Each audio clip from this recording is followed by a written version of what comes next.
وتضع كل ذات حمل حملها وترى الناس سكارى وما هم بسكارى ولكن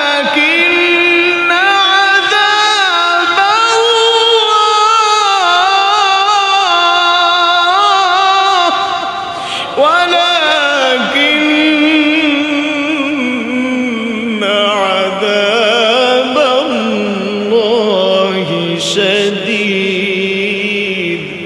আল্লাহ পাক রব্বুল আলামিন কোরআনে কারীমের মধ্যে বলেন, যখন সিংহার মধ্যে ফুৎকার করতে থাকবে ইসরাফিল, যখন বাঁশি বাজাইতে থাকবে, যখন দিনের অর্ধেক হয়ে যাবে, এমন ভয়ঙ্কর পরিস্থিতি হয়ে যাবে, সমস্ত মানুষ একাকার হয়ে যাবে, জঙ্গলের প্রাণী পর্যন্ত একাকার হয়ে যাবে, সবাই ভীত সন্ত্রস্ত হয়ে যাবে, ভয়ঙ্কর এক পরিস্থিতি দাঁড়াবে। এমনকি সেই জঙ্গলের হিংস্র প্রাণী বাঘ পর্যন্ত মানুষের সাথে ঘেঁষাঘেঁষি করবে, কিন্তু তার সেই শিকারের কথা পর্যন্ত সে ভুলে যাবে। এমন ভয়ঙ্কর পরিস্থিতি হবে। আল্লাহ পাক রব্বুল আলামিন নিজে কোরআনে কারীমের মধ্যে বলেন যে গর্ভের ভিতরে যে সন্তান থাকবে, এই সন্তান পর্যন্ত ভূমিষ্ঠ হয়ে যাবে। এরপরে মানুষ ভয়ঙ্করের কারণে এইভাবে ভীত সন্ত্রস্ততার কারণে মানুষ মাথার মধ্যে ঘুরতে থাকবে, হেলতে থাকবে, দুলতে থাকবে, মনে হবে যেন তারা যে নেশা করেছে। আল্লাহ পাক বলে না না, তারা নেশা করে নাই, বরং এটা আল্লাহ পাকের আযাবের ভয়ে তারা এই অবস্থা হয়ে গিয়েছে।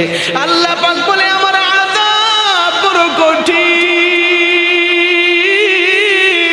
এই আল্লাহ পাকের বান্দা, আল্লাহ পাক যেমন মায়ালু তেমন আবার বড় কঠিন আযাবদাতা। এই জন্য আল্লাহ পাকের আযাব যেমন বড়, আল্লাহ পাক যেমন বড়, আল্লাহ পাকের আযাবও এরকম বড়। ও আল্লাহ পাকের বান্দা, আল্লাহ পাক রব্বুল আলামিন আমাদেরকে এই সূরাতুল কারিয়ার মধ্যে করাবে সেই হাসরের ময়দানে কিয়ামত যখন হয়ে যাবে, দুনিয়া যখন ভেঙে চুরে যাবে, ওই ভয়ঙ্কর পরিস্থিতির কথা পয়গম্বরকে জানায়া দিয়েছে। পয়গম্বর, আপনি কি জানেন করাঘাত কি? ও পয়গম্বর, করাঘাতকারী কি জানেন? ইয়াউমা তাকুনুল জিবালু কাল'ইহনিল মানফুশ। আল্লাহু আকবার। আল্লাহ পাক রব্বুল আলামিন বলেন, ওই সময় দেখা যাবে পতঙ্গের মতো, বিক্ষিপ্ত পতঙ্গের মতো মানুষ ছুটাছুটি করতে থাকবে। যেমন পতঙ্গগুলো লাফাইতে থাকে, সবাই একাকার হয়ে যায়, এমন বিক্ষিপ্ত অবস্থায় হয়ে যায়। ওই সময় দেখা যাবে সবাই একাকার হয়ে যাবে, বিক্ষিপ্ত অবস্থায় হবে, পতঙ্গের মতো মানুষ লাফাইতে হেলতে দুলতে থাকবে। ও আল্লাহ পাকের বান্দা, ওই কঠিনময় পরিস্থিতি কখন হবে, কোন অবস্থায় হবে? বর্তমানে দেখা যায় কেউ কেউ বলে 2025 সালে কিয়ামত হয়ে যাবে, 2026 সালে ইমাম মাহদী আসবে। কেউ কেউ দেখবেন মিডিয়াতে বলে, আবার কেউ বলে না আরো পরে যুগে আসবে, কেউ কেউ বলে এত সালের মধ্যে দাজ্জাল চলে আসবে। মনে রাখতে হবে এগুলো কখন হবে? আমার আপনার নবীজি জনাবে মুহাম্মাদুর রাসূলুল্লাহ সাল্লাল্লাহু আলাইহি ওয়াসাল্লাম তিনিও তো বলতে পারে নাই। আপনি কিভাবে বললেন 25 সালে হবে? আপনি কিভাবে জানলেন 30 সালে দাজ্জাল আসবে? এটা একমাত্র কার কাছে এলেন? জোরে বলেন না, কার কাছে? জিবরাইল আলাইহিস সালাতু ওয়াস সালাম, হাদিসে জিবরিলের মধ্যে এসেছে, আমার আপনার পয়গম্বরকে কয়েকটা প্রশ্ন করেছিলেন। শেষ প্রশ্ন করেছিলেন মাতাস সাআ, ও পয়গম্বর কিয়ামত কখন হবে আপনি আমাকে বলেন। পয়গম্বর বলেন, মান মাসউলু আনহা বিআলামা মিনাস সাইল। প্রশ্নকারীর চেয়ে প্রশ্নদাতা এই ব্যাপারে বেশি কিছুই জানে না। অর্থাৎ কিয়ামত কখন হবে তুমি যেমন জানো না, ঠিক আমিও ওরকম জানি না। এই ইলম একমাত্র কার কাছে? আল্লাহ কোরআনে কারীমের মধ্যে এক জায়গায় বর্ণনা করেছেন,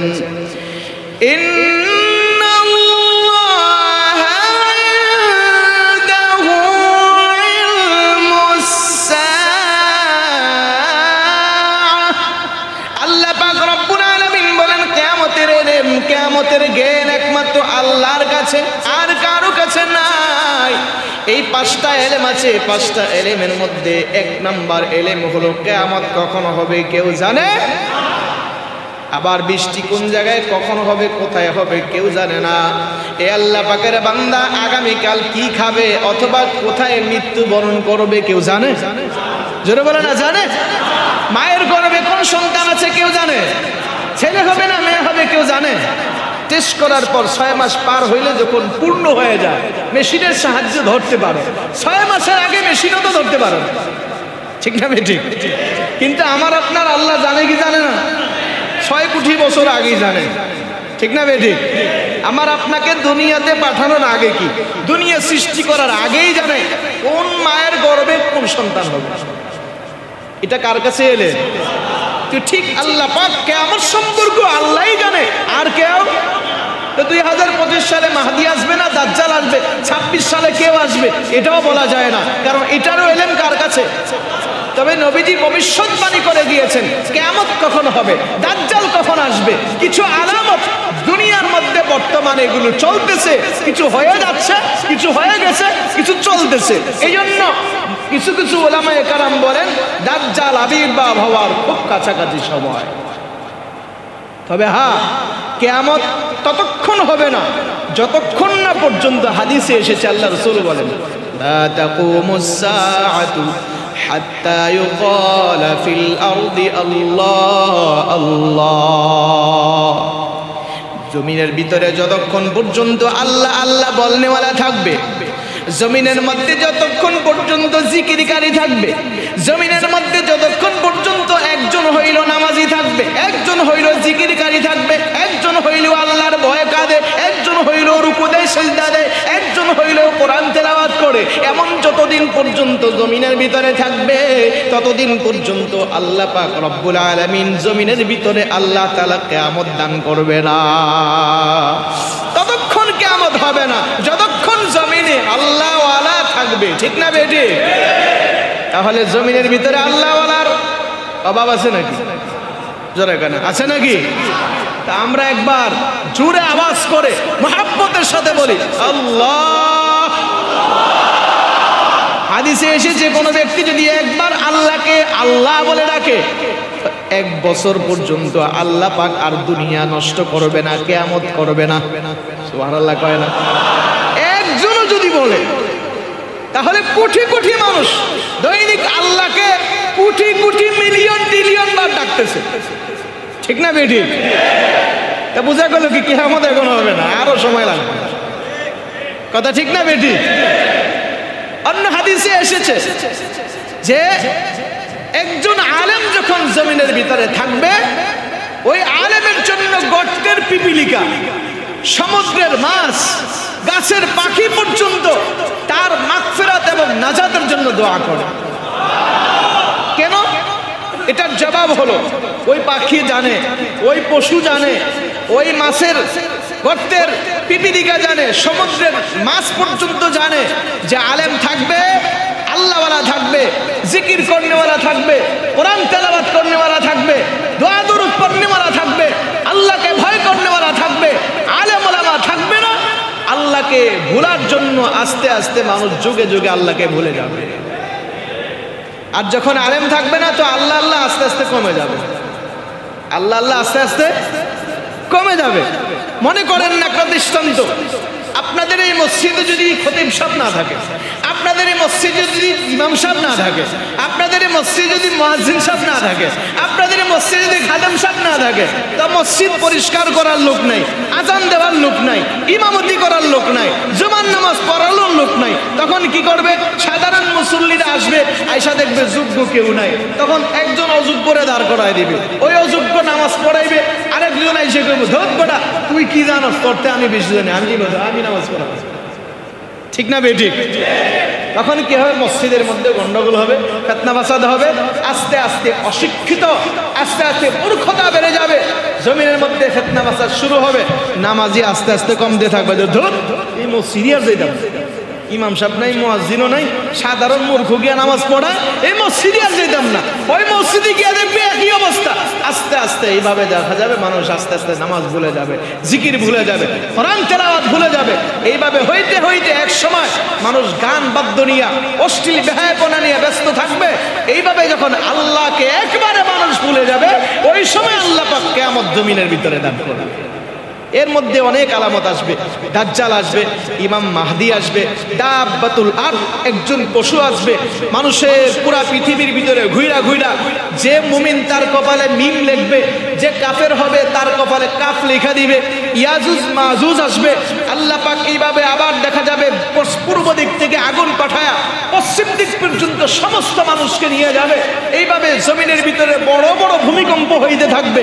এরকম বড় বড় 10টা আলামত আসবে। এরপরে আল্লাহ পাক কিয়ামত দান করবেন। তবে শেষ আলামতটা হবে যে পশ্চিম দিক থেকে সূর্য উদয় হবে।